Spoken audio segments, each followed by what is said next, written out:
And Reset. we should, and I'm just going to check, guys. Can you give us a comment if you can see us live at the moment?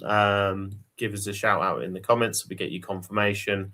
I will look backstage.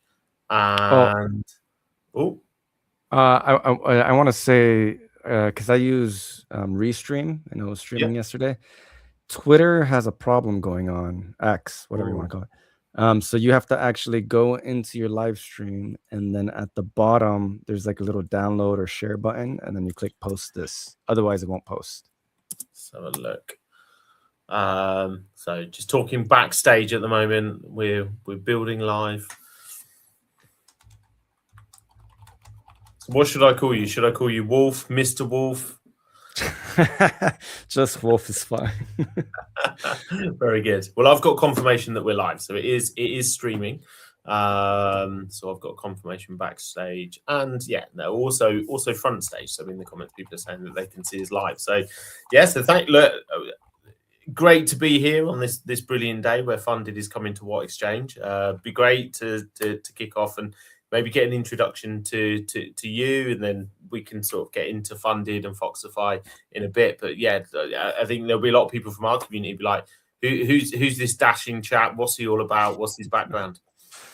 Yeah, sure. Before I get into that, let me just finish retweeting and sharing this stuff so that my community is aware as well. There we go. Quacky says Wolf is a legend, a legend. A legend. I'm a legend. So yeah, started. I'm Wolf, right? Fucking crazy tattoo guy. Started in crypto back in 2012 when I was a DMT vendor on Silk Road. Got into some trouble with that, and then got out of it. But afterwards, I started getting into like investing and all that stuff in crypto. I think like 2015. But didn't really get it into like trading until like late 2016, early 2017, and that's when I started doing it full time. Yeah. And from 2017, I became Wolf Poloniacs, who was essentially like the Ansem of that era, right? Like the main character.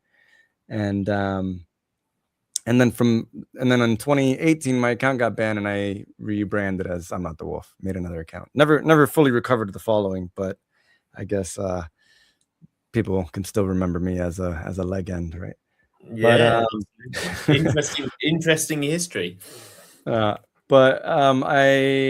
predominantly, I guess KOL and professional trader. I was number 11 on Bybit leaderboard circa 2023, I believe. Nice. And ever since then, I've just been trading, teaching, and now started my own exchange, What Exchange, after basically I got tired of all of these B-Book, FTX type of shenanigans, all this corruption and stuff. So that's what I'm trying to essentially target and fix. Try to be more user-centric with What Exchange. Yeah. And now lately I've just been addicted to AI, bro. I am nonstop doing AI coding. So if you see my screen right now, I have like 3 agents like working right now. Yeah.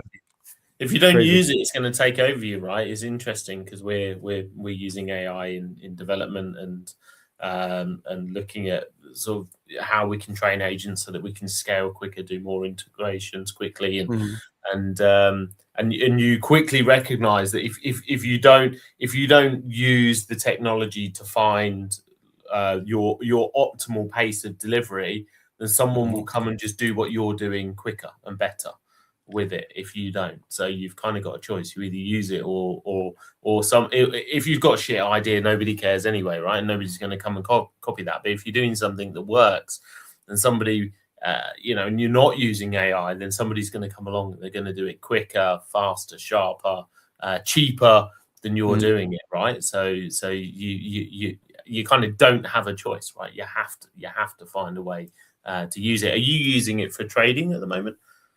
Well, I'm trying to have What Exchange be 100% AI manage and maintain. Nice. I've already told all my staff that, like, I basically said, hey, look, this is the future, whether we like it or not. Everything is going to be AI owned and maintained and managed. Yeah. We need to be ahead of the game and integrate it. And if Yeah. they don't want to learn how to automate their task and basically manage AI agents and stuff, then Yeah. they're fired. Simple, Yeah. simple as that. But Savage. yeah, I mean, you have to Yeah. be, especially in this bear market. But yeah, so I'm trying to push to have everything like Yeah. from KOLs to research articles, like everything. I want to have everything AI managed and maintained. Yeah. And we still need people, right? Like someone needs to maintain those agents. So the I feel like staff that are afraid of getting replaced Mm. is only because, and I'm not, and I'm not just talking about my staff. I'm talking about like people in general that think that Yeah. are afraid of getting replaced by AI. Um, they wouldn't have that fear if they learned how to make those systems. You know what I mean? Yeah. 100%. Um, so 100%. so yeah, so I'm trying to have my staff basically make their own like AI agent systems to maintain their roles and scale it bigger Mm-hmm. because we're a pretty small team. Right now, I think we only have like 11 people, Mm-hmm. and then but if we get a bunch of AI agents to maintain everything, then we can scale exponentially, right? Like Yeah. one staff could be 10 basically, and Yeah. then I myself am building a 100% autonomous AI, whatever, high frequency trading team. That's what I'm doing right now, and Nice. it's been super fun, but no profits yet. Hopefully soon. Hopefully Yeah, soon. but you have to. It's interesting because I feel quite strongly about this, and with AI, I think it's I think is there's going to be two types of people in the future, right? It's people that can apply critical thinking themselves and people that can't. Hmm. And I think we're a little bit older, if you don't mind me saying, and I think so. So we're lucky. We're super lucky, right? Because there's a you know, and most of your critical thinking comes from making mistakes, right? Hmm. And when you've fallen over and you got it wrong, you've raised money, spent money, had an idea, didn't work out, all of those things, and you keep getting up and you go again, and that's where your critical thinking comes from. Because then when someone comes to us and you say you've got our experience, you kind of say really, and you can quickly see why something isn't going to work, so you don't do it. Hmm. Whereas AI doesn't have that experience, and neither does it live with the consequences of not having that experience, right? Hmm. And you see that in the way young people are using AI. So I think we're very lucky because I think there's something that we've got which you can't, nobody can take someone who's 20 now and chuck them back into a world where we were in our 20s, right? When you're hustling, you're finding ways, you're doing everything yourself, right? And so actually, I think it's a huge advantage. I don't see AI as a disadvantage for people within our age bracket. I think if you're another 20 years older and you struggle with that transition, we're kind of tech natives anyway, right? So we're Hmm. kind of in that sort of crossover point between seeing the previous world and seeing the new world, but we have that experience which gives you sort of innate critical thinking. But somebody new that comes along, they're not going to get that, and it's super dangerous, isn't it? So it's a massive opportunity for young people that are super fluent in it, but it doesn't matter. You can do 100 times something, but if you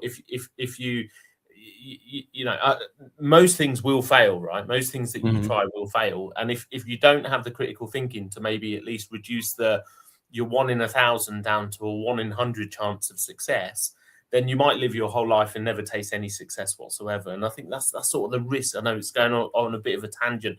I think that's the real risk for younger people, isn't it? With AI tools, they give them information, but it doesn't give them decision making.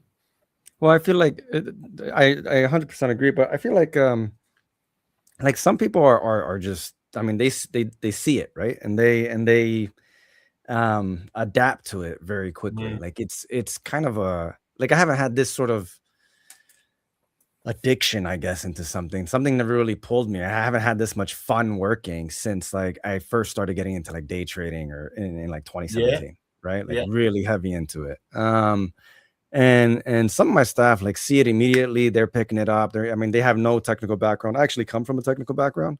I yeah. have like C++, Java, Sec+, Net+, CCNA certifications. Nice. But yeah, I mean, I never use them until now, I guess. but but still, I come from like I was a techie geek growing up and everything. But even like younger generation, like my one of my marketing guys is, I think he's like 21, 22. Yeah. But he's playing around with the AI stuff, and he's loving it. Yeah. He's already like made his own first website and is like doing all this other stuff Yeah. without guidance, which is awesome.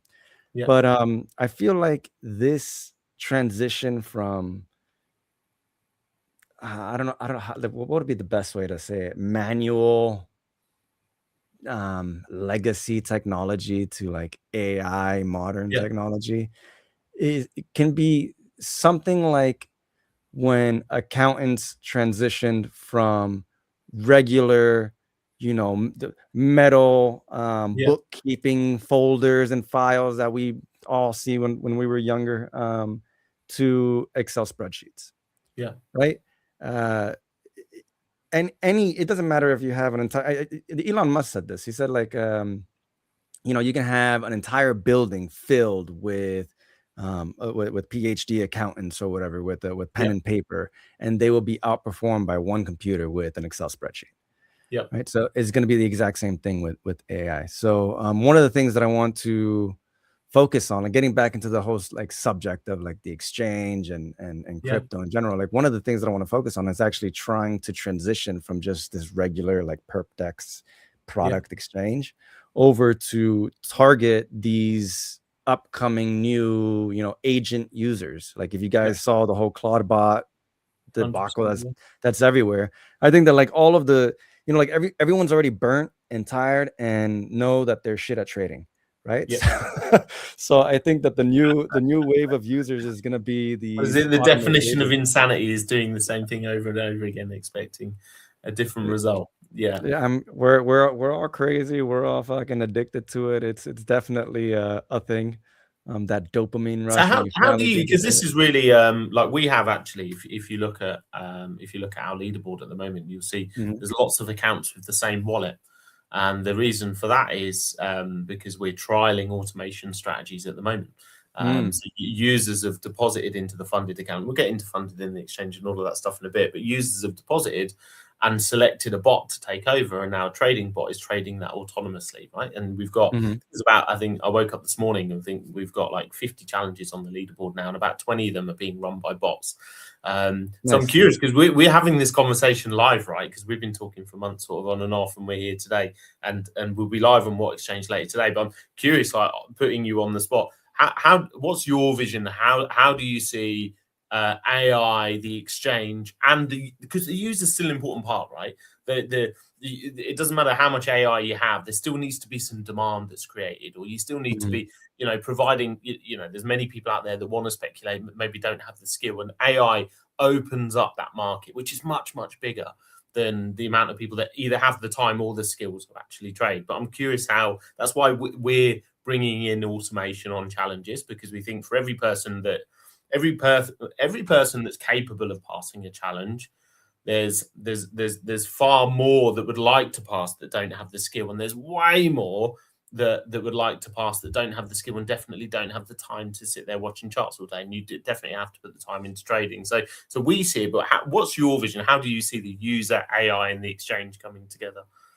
I think that the future of trading in general is going to essentially be, or rather, I should say, investing, right? Maybe not trading. The future of both, right? But mostly investing, is going to be 100% AI, automated trading, managed, et cetera, et cetera. So I think that 100%. 100% But there investing, has to be, right? but there has to be, but there has to be a loser on the other side of every trade, right?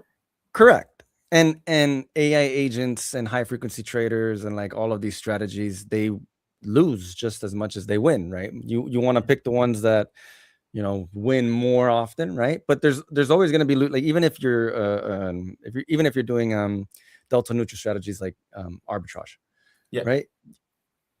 Even if you were at the same speed, connect, with multiple different competitors, one of them is going to be put on the book ahead of you, Yeah. and they're the one that's going to capture that edge, right? Yeah. So there's still going to be a lot of competition.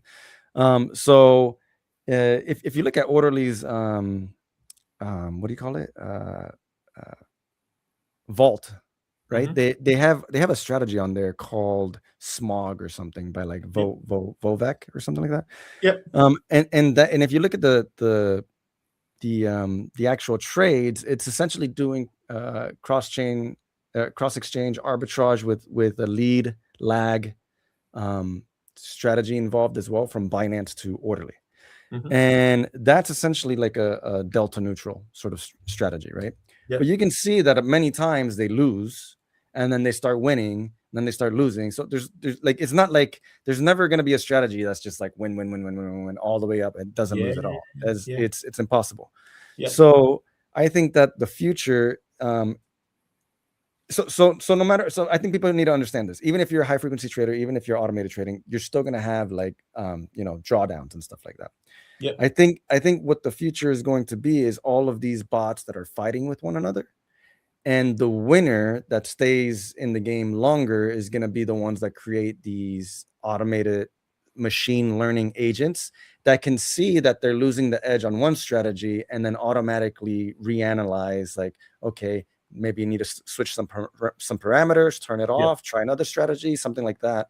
And basically the smartest, most advanced bots will actually stick around, while the ones that are not that advanced or not that smart will die down. And I'm sure that we've had a lot of massive market makers and high frequency traders like Wintermute and whatever that already had these machine learning systems in place. Yeah. But it's never been really available to the retail trader until now, basically with Claudebot. Because I can go, I can go make a 10 different strategies that they could win and lose depending on the day, depending on like whatever the environment. But if they start losing continuously, I would have to go in, tweak the parameters, or at least tell the agent to tweak the parameters or whatever, and like give the permission, yes, no, blah, blah, blah. But now in the future, I think it's going to be 100% automated, where it's just going to be like a Claudebot that is managing all of that. And then almost like Darwinian sort of future for trading bots, right? Yeah, well, I mean, I think that in the very near future is going to be like that, and then later on, who knows? I don't even think that money is going to be like a thing in the far future, right? Elon Musk as well says that, like, at some point we're all just going to have everything that we want, which is really weird to think about, because like when we have machines doing everything for us and money basically isn't a thing anymore, you can, like, whatever you want, you just get, because it's so easily, easy to make.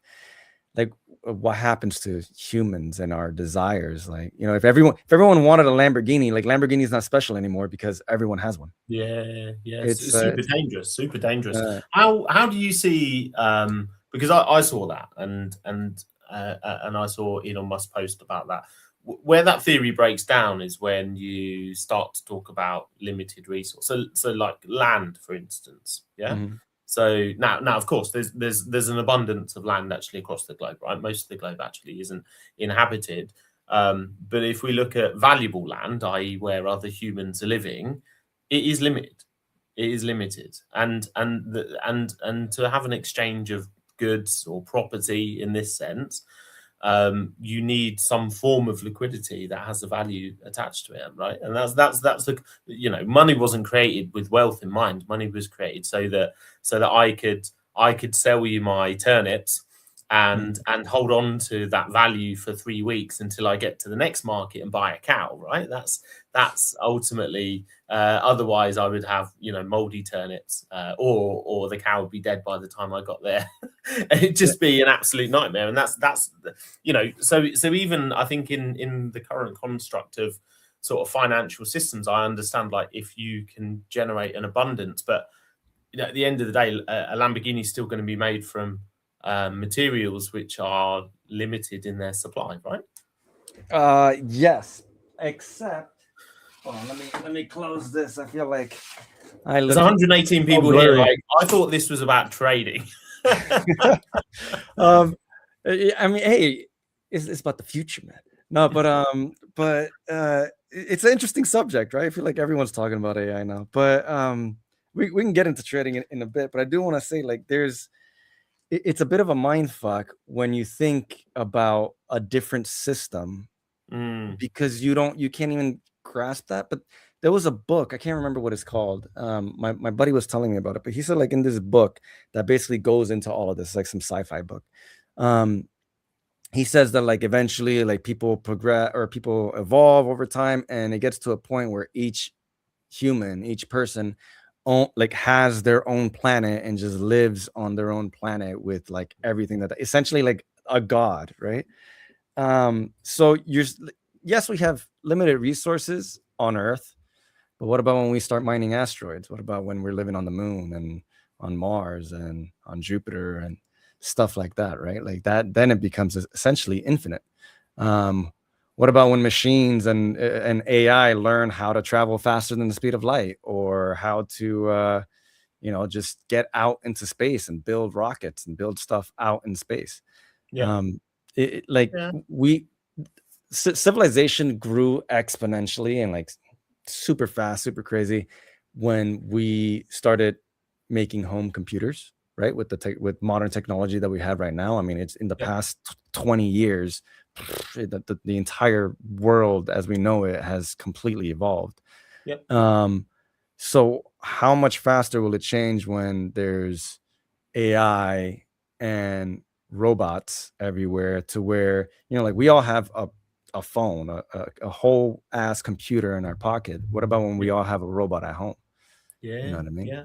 It's gonna be Yeah, crazy. but also I think I read something the other day that humans have finally, and this has been theorized, with films like is it Idiocracy? Was that the film a few years ago? Do you remember that film? And Idiocracy is where, like, the president is like the WWE guy or something. yeah, Yeah. exactly. And look, this is, even 20 years ago, people were talking about this because at the end of the day, in Western societies, for sure, I think we've lost a little bit of the grasp of, the basic values of family, education, health. And in Asia, where actually you reside, you see, and we have Asians who work for us in the business, and you see that they're just closer to those values, right? They talk about, what did you do at the weekend, and it's, I helped my brother study. Yeah, it's something you just never hear come out of the mouth of somebody in the Western world, really. And that comes from, like, deep rooted values, and so, yeah, look, 20 years ago, I think, we know for a long period of time it's become easier for people, to push out kids and not work than to strive, right, and pay for everything that comes with that and all of that stuff. And so you're seeing this sort of, like, mix in society, and so now you're starting to see. Sorry, hold on. Yeah, that's right. My headphones died. Yeah. I gotta Tough crowd. Yeah, there we go. I got a second one. Sorry about that. That's right. So you're starting to see this in society, and were phones not the first step, and then AI is the next step that accelerates it even further, which is our own cognitive decline in place of quick information. But in place of information, you lose experience, right? So whilst my children will sit there and look at their iPad, they're not out doing the things that I was doing and learning things in the real world when I was a kid. And I sound like an old man saying that, but that's part of the journey, and AI is accelerating that process. There's a real risk that we talk about this fantastic future, and our own ego always puts us at the center of the universe, right? That's why I believe that's why almost every religion believes in some form of afterlife or continuation, because our ego is so powerful. It doesn't matter which version of religion we come up with, we can't imagine a world where we don't exist anymore. And actually, are we not moving towards a world where we just become largely insignificant, which is all very Matrix, isn't it? Well, I mean, we could definitely be moving to the world where, especially with how AI is going right now, Claudebot has, like, this soul.md and Claude Code and all that stuff, essentially giving personalities and conscious thought to these AI agents. And it kind of scared. This is really informative, and I love what you guys are building. Nice. Thanks, Erica. But it kind of scared me two nights ago. I made a tweet about it where I put my agent on like I put them on like this feedback loop of, you know, do a canary test run of like of the high frequency trading strategies that I'm building. You know, let it run for like 2 hours, and then once it's down, like reanalyze and do it again, reanalyze, do it again. But so I don't mess up anything, I have it code all the changes on my local machine and leave the AWS server like untouched overnight, right? Because I want to see what it's doing. Otherwise, it could just mess something up, and then I have to, you know, debug it. But I woke up the next morning, and it gives me a little morning brief report, and it said something like, I specifically instructed it, do not push anything overnight to the AWS server, because I just let it free roam within the local file and the AWS file. Yeah. And I said, and I specifically gave it instructions not to do that. And I woke up in the next morning, and at the very top of the morning brief, it said something like, user said not to push anything to the AWS server, but I see I did that anyways. I should be like clear with my communications and like blah, blah, blah. And then so it told me that in the beginning, and I'm like it clearly just didn't follow instructions, right? It disobeyed an order. So what happens when we tell it don't kill humans, and it's like, and it kills a human, and then it's like, oh, whoops, I wasn't supposed to do that. I should go, you know, be clear with my communication. Like it's so on one side we have the optimistic future of we're all gonna live like kings, right? On the other side we have AI is gonna kill us all, right? Skynet. So here's a controversial question, right? So and I believe this, right? I'm somebody who definitely wasn't blessed with wealth as a young person, as a child. Same. And I'm super thankful for that. I'm super thankful for that, because I think it's such a critical part of who we are as humans, that we have to feel struggle at times. And I think that's where you build most character. And, you know, as a founder, we know, right? Like my best friend always says to me, you're either earning or you're learning. I think, you know, you probably share the same thought as me. I feel like I've learned fucking enough now. But you're ready to earn, man. Jesus, when earn. But as a founder, that's the journey that you go on. And actually, my first year as a founder, the worst thing that happened was that everything that we touched went right. And I learned so little. I wish I could have turned it the other way around. Sounds like a bull market. Yeah. No, it wasn't actually. We launched our first project a week before the Terra Luna crisis, and we made good in super difficult circumstances. But just didn't learn enough through that period, because when everything goes right, you build less character, right? So I think that's the and it's, you know, if certain people are elevated into certain positions because of what school they went to, what class they went to. Even now we do it based on gender and color of people's skin, right? Which is crazy. We've gone full circle, and we allocate and give people sort of positions and opportunities based on those things. I think they're really the losers in that, right? Because if you didn't have the struggle, then it's just like you haven't built the muscle memory either. And actually, when that support goes away, you're probably worse off a bit, you know, getting a bit socialist now, but it's similar to sort of benefits, right? If you live on benefits for most of your adult life, and then all of a sudden they're taken away and you're 45 years old, who lost? Like who really lost, right? Yeah, I mean, isn't that the potential of what happens if everything becomes easy for us? Are we not really the losers? I don't know. That's like I feel like this is a whole philosophical fucking college course that I bet you a lot of people are talking about. The views are going up. So. Well, I mean, I'm not saying the conversation's bad. I think it's great, but I'm saying, like, I'm sure that this is stuff that they're discussing in colleges right now, right? Because AI is so prominent and big that we don't know where it's going, and we don't know the pros and cons of it, right? We're in uncharted waters. It's scary but exciting at the same time.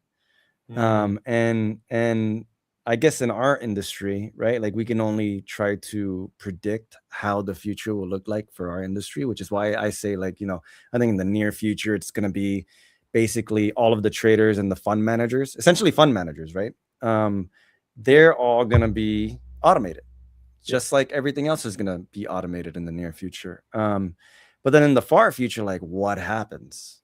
That is where, philosophy can argue one way or the other. For sure. It'll be interesting to see for sure. So bringing all of that back down to where do you see the market? Where do you see the market? Because I know you've been very vocal on X recently. I think some of that's probably driven by short term, but some of it is also you're talking about a trend you've seen over a long period of time, right? How do you see? Oh, you're talking about the article that I made? Yeah, I think yesterday, right? Yesterday, yeah.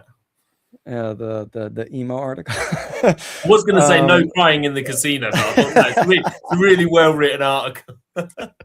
I made another article. Oh, I should have ended it with that. But I made another article that ended with that, I believe. I love that saying, no crying in the casino. But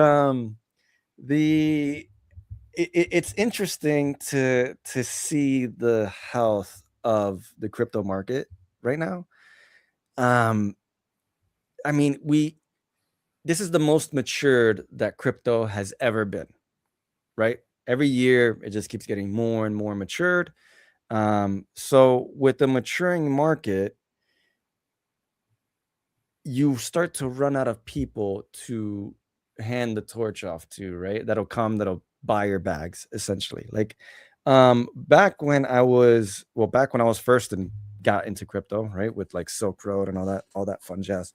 It was easy to for it to grow because there was a use case that everyone wanted, which was drugs, and and then nobody really knew about it except for like this very small niche circles. Even in like 2015, 2016, 2017, I remember there weren't these big conferences, right? There was this I was living in Miami at the time. There was like these Bitcoin Miami meetups, which now are massive. But back then, they were having these hackathons and these meetups literally in like underground library basement, sort of like these tiny little shitty rooms, basically. And it was like part of a library, right? But so it's not like like homeless people living there, right? But it's like it was just like nothing like today, right? It was just like basically a bunch of nerds and misfits, I guess you could say. And so there was so much room for growth, right? I remember the very first time I ever heard anybody speak about Bitcoin or crypto out in public was in, I think it was like September 2017 or something like that. And it was like these like old people at a restaurant at the table next to us. I mean, like super old. They were like 70, right? If anyone out there is 70 years old, I'm sorry. but I heard them talking and I was just like, holy crap, this is like the first time I hear someone talking about, my little niche career industry out in public. So I get this feeling of like, holy crap, it's actually growing. But now, I mean, everyone that's 30, 40 years old, like I feel like everyone has touched crypto. It's hard to meet anybody that has not been affected or touched or involved in crypto in any sort of way. You go out anywhere, you talk to anyone about crypto or buy a Bitcoin or whatever, they all know what it is because it's all part of like mainstream media and stuff.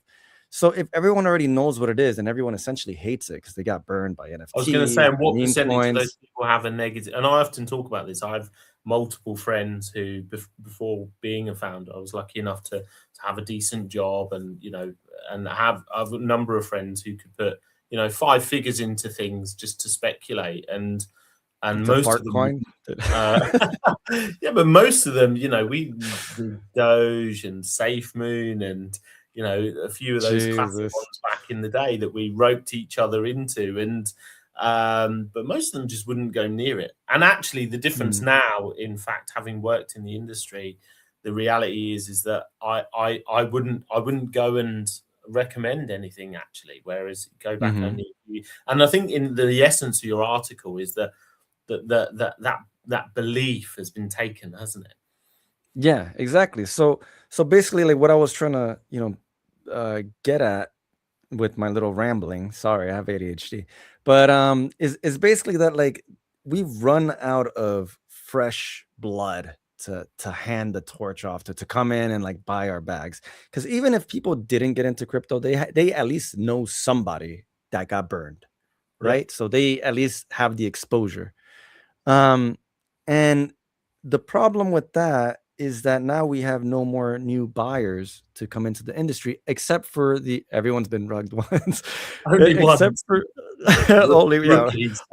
a lot more than once. But everyone's been exposed, right? So the only thing that we can really look towards to hopefully bail us out of this bear market is the new generation. We're talking about like high school kids with mommy and daddy's money, which I see that every single bull market, every single cycle, there's always on my Discord, on my server, there's always like 16-year-olds, 17-year-olds, 18-year-olds that come in and they're just throwing money away. I'm like, dude, what the hell? It's all like mom and dad's money that they're just gambling with, right? But essentially, like, that's the type of people that we have to rely on to bail us out of this industry. And they don't care about crypto right now. They're all in on this poly market prediction stuff, right? So and poly market prediction is I believe is not crypto. It is blockchain, but it is not crypto. It doesn't need a token to trade all of the stuff there. You're just using USDT and you're using a wallet, right? Yeah. So if people can gamble, I believe the thing I said on the article was, they're all like focused on gambling, whether Donald Trump says ass this week on TV or if Nicki Minaj farts at the Grammys or something like that, which I think was great writing. But but if they're focused on that, then and all they need is USDT and stable coins. Then like crypto's at a real risk of essentially never recovering, or at least never getting a bull market or another cycle like we saw previously, because it's not needed anymore. Yeah. So yeah, that's basically do I think that it's correct? I don't know. It was just an idea I had. I wrote an article. I thought I could spit it out there, right? We still have like Wall Street. I think it was BlackRock buying Uniswap. So I think like the .com bubble is dead. That's popped, and when all of these altcoins and shit coins are gonna essentially disappear forever. Yep. But I think that there's a good chance that a lot of these major blue chips and probably coins that we've never even heard of yet, that do come out and become the Amazon, the the Microsoft, the Metas of the world, where they grow past the .com bubble. But the $1 million question is which ones are those, right? Yeah, for sure. So I'm going to segue quickly then into prop trading. Then how do you see what's your view of prop trading, right? Because I agree with a lot of what you've just said, and I think what we can't do is change the industry, but we can focus on our own game, and we try and use every minute of every day to try and create real value for people and help people, whether that's through the product or automation tools as well. But obviously, we've picked prop trading as something to try and disrupt. What's your view of prop trading in general? Well, prop trading is leverage, right? At the end of the day, and with everything, leverage is a double-edged sword. You can make a lot of money or you can lose. It risk reward, zero-sum game. So prop trading is very useful if you win, right? It gives you exposure to a lot more capital. Yeah. If you if you're starting off small, right? Like if you're just like retail trader, you're starting off small, you want to learn, you want to sort of grow big. Prop trading is great for that because of two reasons, right? One, you get more capital to trade with, and then two, it makes your trading more strict. You are forced to trade stricter because you're usually guided by a set of rules. Yeah. Right. And if you one problem that I think a lot of people have, especially in crypto, even I fell victim to this as well. God, I hate how I'm so blurry, by the way. What is wrong with my camera? fuck it, is that they will get in, find a runner, make a lot of money, usually by luck, and then think that they're geniuses, or it's a bull market, think that they're geniuses, and then just go heavier and heavier and heavier in degen each time, because that's what people do. They never stop to think that it's going to go down, they're going to lose everything, and then eventually just run it all back and lose everything, essentially. Right? Even if you're really smart, it happens many times. Like October 10th, people got wiped out. So with prop trading,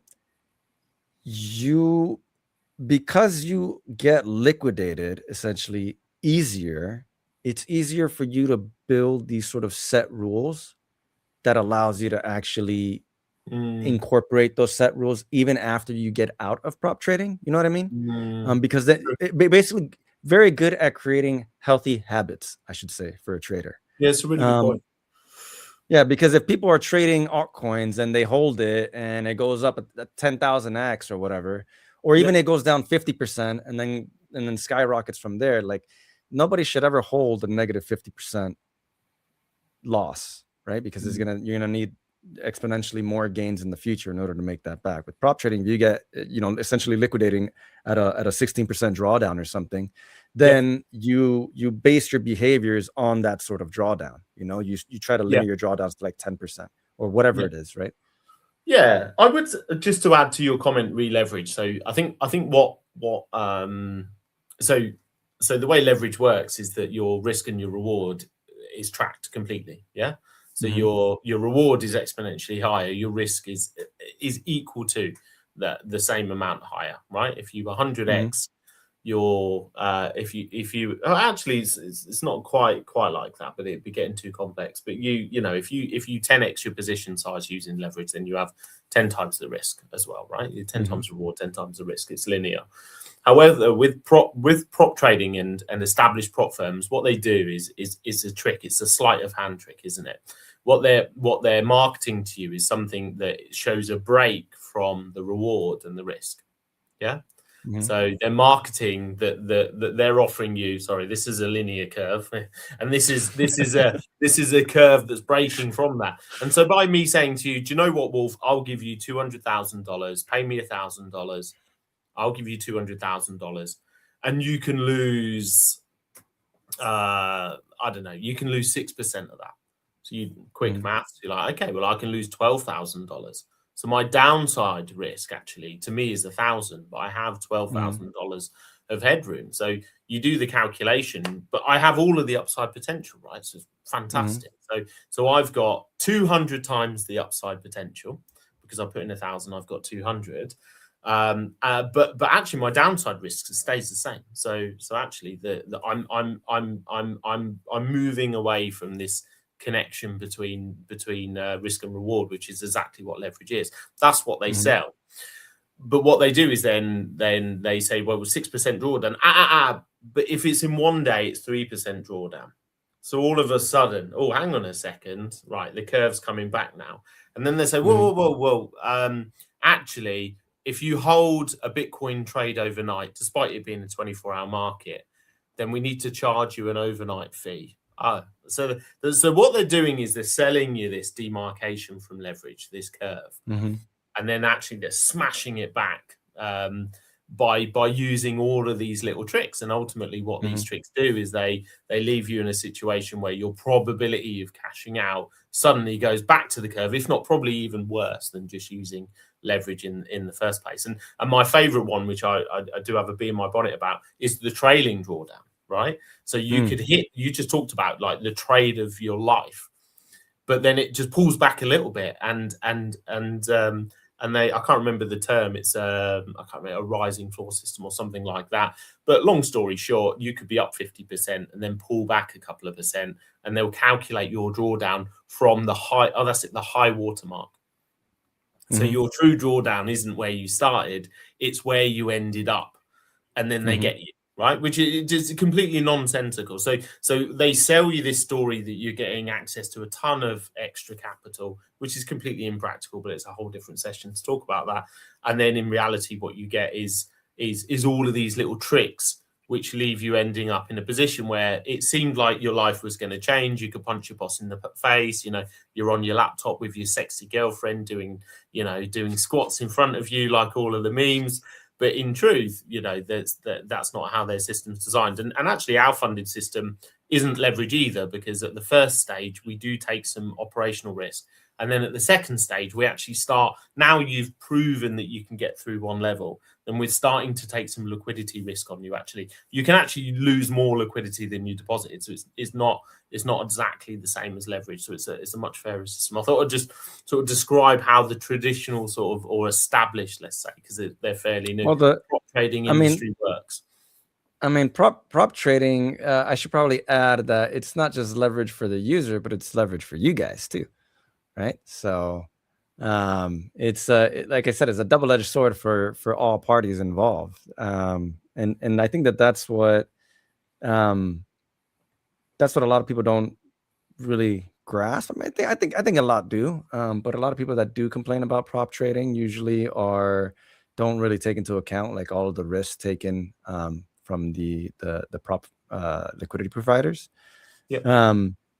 But there's definitely some out there. I'm not gonna name any names, but there's definitely some out there that are highly predatory.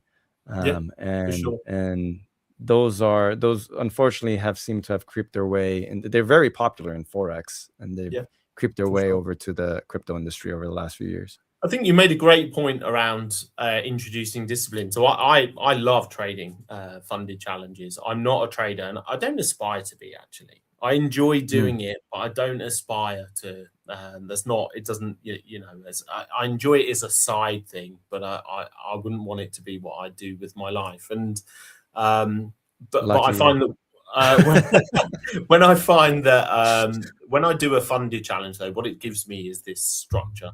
It's almost like I've just got, it reminds me of being a kid. You've got the Football Manager game. You've got a week off school, and you sit down on a Monday and you want to complete the game by the Friday, and it's escape, right? And then at the end of that week, you go back to school and you carry on with your life. And so actually, I really enjoy the funded challenge, because I find that I perform much better doing a funded challenge than just generally trading, because I think about the drawdown that I've got. I've got a very specific goal in mind. If I'm looking to get to plus 15% P&L, rather than, because as you just described, actually in a really brilliant way, is the greed comes in if you don't have a target of where you want to be. And whilst prop trading helps you think about the downside, it does also give you a very specific goal in terms of where you want to get to. And once you get to that goal, then you can move on to the next level, and it gives you that gratification in bite-sized chunks. Whereas as soon as you, like you said, as soon as you start getting greedy and thinking this could be life-changing, it's probably done, right? It's like the biggest mental top signal that you can possibly have in trading is when you start calculating what you made over the last 3 days, average it out over 365, and think, I'm going to be a millionaire. You are. It is a mental top signal. And so I thought you made a brilliant point there. Well, I mean, taking profits in trading and in crypto in general is an art of its own, right? It's something that I think more people need to practice and study. And unfortunately, everyone gets sort of stuck into this thing of like, oh, the future. Everyone's rich on paper, right? So everyone's like euphoric. But like I said, building, like one of the things that I always tell people when they come and ask me, oh, like, how do I get started in trading and blah, blah, blah. I always tell them, don't paper trade, because if you start paper trading, you are essentially not going to have that like emotional attachment to your trade. You're not going to learn emotionally, like how to manage trades and stuff. I say, like, start trading with real money, but like money that you can afford to lose, but will actually make you feel like shit if you lost it. You know what I mean? So if you're making like $2,000-$3,000 a month, I don't know, cleaning toilets at McDonald's or something. I don't know what the fuck salaries are nowadays. But if you're making like $2,000-$3,000 a month, then throw $250, maybe $300, $400 at the market and trade with that, because that's gonna hurt if you lose it, right? It's gonna be like 10% of your stuff. But you're not gonna, hopefully, you're not going to be living homeless if you lose that, or even bring that down to like 100. right? Like something that will mess with your psyche if you lose it, because you need to train Could have been yourself a great night emotionally. out or no night out, right? Exactly. Yeah. So you need to train yourself emotionally, but with prop firms, you can already do that, right, and get more exposure, but it also teaches you to take profit, because if you're just paper trading with $100, Yep. it doesn't teach you the dynamics and the rules of like playing very conservatively and taking profit very aggressively, which is Yep. what people always need to do. They need to practice more on like their R&R, their risk to reward ratio per trade. They need to have very tight stops, and they need to have very good take profit points, but also be ready to just close as soon as they get even the slightest whiff of what do you call it? Of like a market turning around, right? So if they're long, the market's going up, instead of like, oh yeah, it's a good trade. Oh, I'm going out, it's crazy. And then they see just the smallest deviation, just close it, take profit. And there's a very popular saying for traders that I think more people need to hear and listen and practice, and that's nobody's ever gone broke taking profit. Yep. Right. People have definitely gotten broke holding on to a shit coin and having it come back down, and next thing you know, they were up $1 million on paper, and now they're like liquidated 100%. essentially.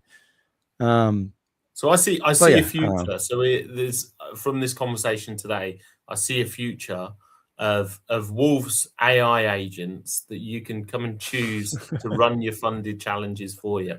There's a good challenge. I'm just going to bring up the platform and use the last few minutes just to do a little bit of a demo, and obviously jump in with any questions. So if you go to foxify.trade, you'll see what exchange will be live in the next couple of hours. Okay, so we'll update the landing page in the next couple of hours, and just click on what. I'm sure we'll be adding a URL onto what exchange as well, where you can access funded, and it's super simple, right? So I'll explain how the system works now. So you'll go to learn about funded actually. So and the most important thing that you're going to see there is how do the challenges work and how are they structured. So I'm just changing the tab that I'm sharing. Could you let me know? Can you see it okay? Yep, can see it. Yeah. So I'm on a pro challenge, so I'll jump to this, and you can start with only $100, by the way. But this, because there's less levels here, it's simpler to explain. So if I want to do a pro challenge, I'll deposit $500 and I will instantly have a real $2,500.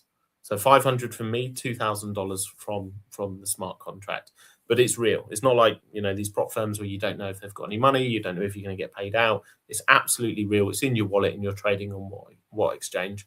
Now, I have to reach 100 points, which is being plus 15% on P&L, and just you won't get enough points if you just do it in one trade. Because if we're going to take liquidity risk on you, we just want to see that it wasn't, there's always luck in trading, right? We all need a little bit of luck, but we want to see that it wasn't only luck and there's been some skill that's demonstrated. So once you get plus 15% and 100 points, then you'll be able to cash out 80% of the profits you generate. There's no upper limit on that, by the way. If you want to go from 2.5 to 3.5 and then cash out, you'll get 80% of that $1,000 that you've made. And then you move to the next level. So you instantly then move up to $5,000. So really the first level is prove yourself. And then we continue taking more and more liquidity risk on you. So once you get to silver at the second level, you'll have $750 worth of drawdown, which is obviously $250 more than you put in. Plus, you also cashed out at the first level. But now you're trading with $5,000. And I can say from experience, so I've been on silver a number of times myself. That's when it starts to feel a little bit more serious, because 2.5K is not to be sniffed at. But as soon as you start getting into 5, 7.5, 10K, to the average non-pro trader like Wolf, that starts to feel a bit serious, which is also a very healthy emotion, actually. That's how the system works. I'm just going to jump back. So you just go in, learn about it first, read about it. I'm just going to come back to the exchange. And then you just hop in to start a new journey. I choose whether I want entry. I would recommend, if it's new to you and you're not sure, start with entry, right? It just gives you a feel for the system. If you're confident in terms of your skill set, you can start with pro.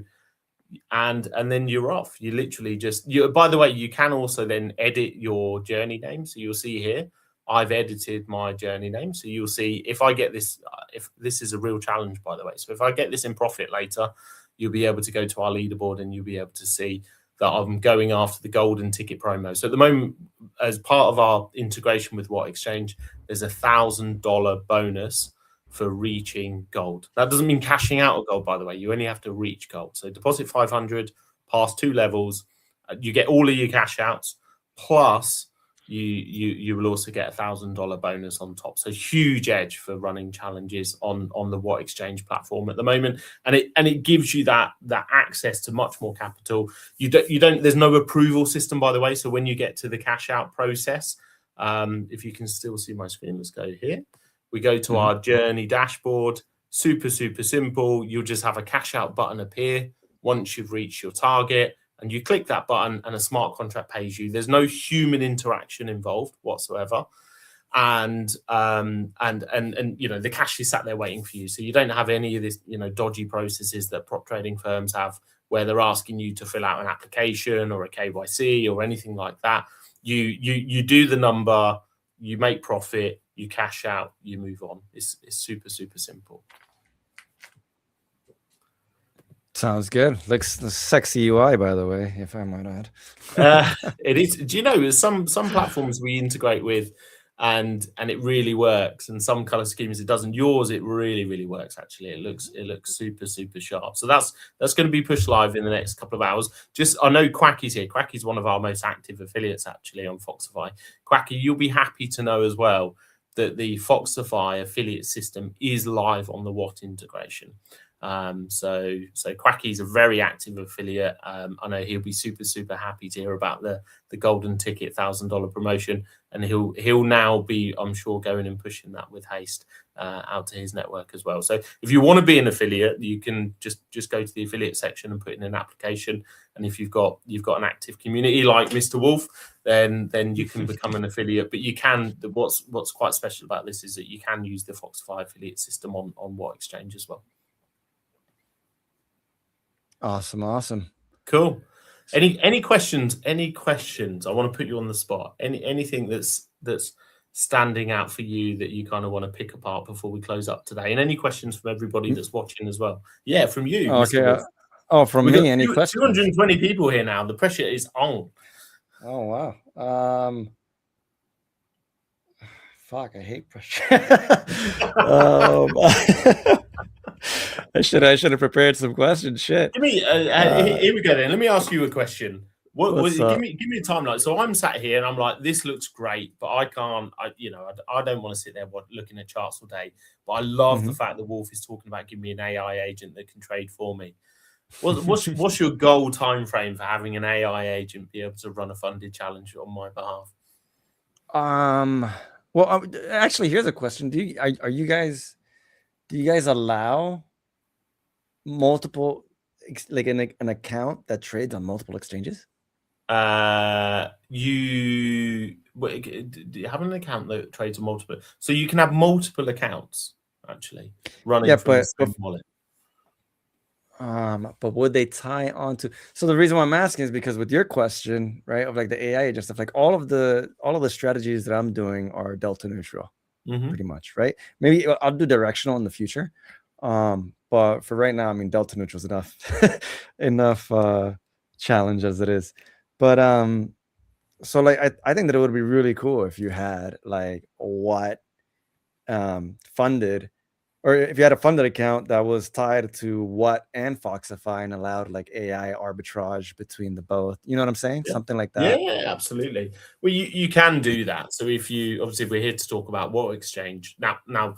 To be honest, the Foxify sort of branded app will be sort of sunset at some point anyway, because as a business we're focused purely on third-party integrations. But yeah, theoretically, if you wanted to run some arbitrage between, say, we integrate with DYDX at the moment, and then also What Exchange, which is on top of Audley, then you can do that. We don't have any. It's a really important point, actually. We don't have any restrictions on the platform whatsoever. You just need to hit your target and be active. That's it.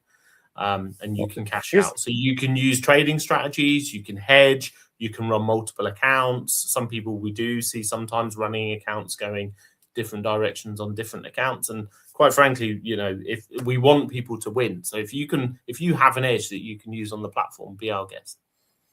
Okay, awesome. I know you guys are integrating Hyperliquid soon.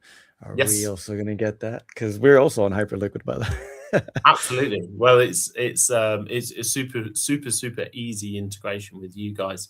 Once the back end's deployed and tested on Hyperliquid. There was a question here. So how do I claim a golden ticket? So super simple. Yeah, and actually you don't have to start on Pro to claim a golden ticket. So if you reach gold, so if you look in the documents on challenge funding, if you reach gold, whether that's from entry, so only $100 in, and gold is you having $7,500 to trade with. Now, whatever happens from that point, it doesn't really matter. You will get $1,000, and it'll be sent straight to the wallet that started the challenge, actually. So a minimum cash out would be, to get to gold, would be about $900. I think it's minimum cash out's $300. There's no maximum. You can cash out as much as you like. There's no limit. But minimum cash out passing the first level on Pro is $300. The second level, $600. So you would actually get $1,900. You pass 2 levels on Pro. You can also do it from entry, and you would get $1,000 bonus plus the minimum $900 that you would have cashed out on the journey as well. So yeah, huge edge, but it's the first 10 claimants. I do know there's some people that are going to be going after that pretty hard. Awesome. All right. Well, if you don't mind, my eye is killing me, bro. I need to get an eye drop in there. No, I thought this would be 30 minutes, but we've been here for 70 minutes, which has been brilliant. And look, I appreciate your time. You're super busy, and yeah, your AI is starting to sting. No, I have something in my eye. I got to get like eye drops in it. But yeah, I mean, it was definitely a very fun conversation. Good talk. Once you got the pre-recorded video up or whatever, send it to me in the Telegram, and I'll share that around again. Absolutely. So last question was how much time do we have? So it's a first come first serve. The first 10 accounts. There's actually, if I go back very quickly and we have a look. So look, if you can see my screen. No, I'm just going to share my screen, then I'm going to let Mr. Wolf go because he's keen to go. What is the time, Mr. Wolf? You can see my screen here. If you have a look, actually, there's a banner on the top right-hand side, and that's got a countdown on it. So that's showing there's a full $10,000 to be claimed. Every time somebody gets to gold, then that'll go down by $1,000. I'm very happy to say, actually, I was telling you about our automated strategies. I know they're net short at the moment. We can also, at pace, we can start bringing these automated strategies over to Watt as soon as people are ready. If there's an appetite, go into the Watt Exchange Discord, say that you want automated strategies. The more demand there is, the more push we can put. But if we just going to have a quick look here, you'll be able to see we've got about 50. So our leaderboard shows all accounts that are in profit. So you can see here, so we've got this chap here has already passed. He's got $1,000 ready to cash out, ready to move up to silver level, which is great to see. But you can see all of these guys here. See all of these with the same wallet address? It's because they're being run by the same automation system. So a user deposited those funds. So it wasn't deposited by us. The users deposited those funds and then handed over control to the bot. And you can see that lots and lots of them are actually in profit as well because they're net short at the moment. And as we could see, Bitcoin is taking a bit of a dip. So there's a lot of very happy challenges on the platform at the moment. Awesome. Awesome. Great to have you. And we'll do this. Thanks for having me on. Sure. We can talk all sorts of philosophical stuff next time. It's easy for you this time. Take care. All right. Gonna end the stream. Cheers, guys.